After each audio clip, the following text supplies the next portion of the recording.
Koniec ze słabymi switchami, nie wiedziałem co tutaj wymyślić. Mamy do dyspozycji switche z serii Gateron Jupiter albo Gateron Jupiter, które powstały przy współpracy Gaterona właśnie z Keychron. Dostępne są switche w wersji czerwonej, brązowej i bananowej. Dwa pierwsze typy już wielokrotnie testowałem, dlatego tutaj postawiłem oczywiście na banany, których opis brzmi: switch banana zapewnia wczesny, wyczuwalny skok w górnej części i wyjątkowo płynne działanie, a od przełączników koloru brązowego ma różnić się wcześniejszymi wyczuwalnymi uderzeniami, silniejszym sprzężeniem zwrotnym i dwustopniową sprężyną. Nie wiem, czy to kwestia tej dwustopniowej sprężyny, ale mam poczucie zdecydowanie mniejszej bezwładności przełączników niż na przykład na zwykłych Gateronach, co wyraźnie podnosi komfort pisania. A teraz czas na testy dźwięku.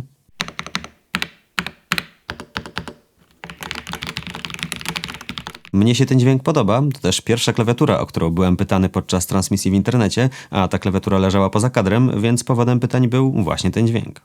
Daj suba.